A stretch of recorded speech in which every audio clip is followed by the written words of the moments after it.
Scene one, Apple, take one. Lors de votre prise de parole à la journée des entrepreneurs du voyage, vous avez parlé du digital en Asie.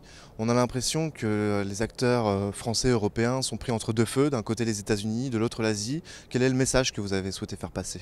C'est celui-là, c'est le fait qu'aujourd'hui on est en train de se regarder les ongles des doigts, les ongles des pieds pour essayer de s'améliorer ou d'être un peu moins mauvais et de griffer le type qui est en face, alors qu'en fait le combat se passe pas du tout à ce niveau-là.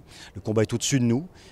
C'est d'abord les gros acteurs américains. On a parlé des GAFA, donc les grands majors américaines qui aujourd'hui arrivent avec des solutions pour traiter les clients en direct, pour couper la chaîne de la distribution, pour supprimer des intermédiaires et récupérer un maximum de données et un maximum de chiffre d'affaires. Et dans le même temps, talonnés, arrivent les Chinois, arrive l'Asie du Sud-Est, sur lesquels les investissements en R&D sont supérieurs aujourd'hui aux États-Unis et à l'Europe, et qui vont talonner donc ces majors américaines avec des volumes de consommateurs et de mobinautes considérables et qui nous échapperont. Et donc, pendant qu'on est encore une fois en train d'essayer de régler les petits bobos, finalement, on a ces deux mastodontes qui se préparent à se battre au-dessus de nous et qui vont nous écraser entre les deux. Donc je pense qu'il est urgent que les entreprises, que les États, que l'Europe investissent dans les nouvelles technologies, dans les médias et mettent en place des structures autour de la data et du consommateur.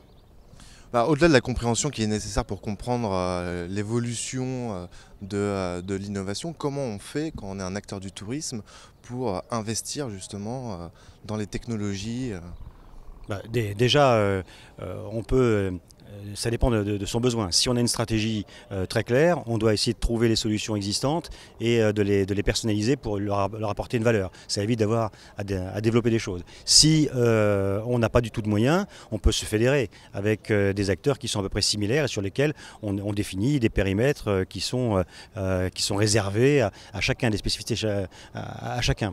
Mais sinon, il n'y a qu'une seule chose à faire, c'est d'aller voir les majors SS2I et d'exposer les potentiels du tourisme. On a 7%, dit-on, du PIB, je n'ai jamais vérifié, mais si on pèse autant et si on arrive tous ensemble à être unis, comme c'est le cas de ces journées des entrepreneurs et comme c'est prôné aujourd'hui par l'ensemble des acteurs, alors logiquement, ensemble, on doit pouvoir aller voir des fonds d'investissement, la BPI et également les grandes sociétés d'informatique pour mettre en place des moyens transversaux pour développer nos activités et pour mieux servir les clients.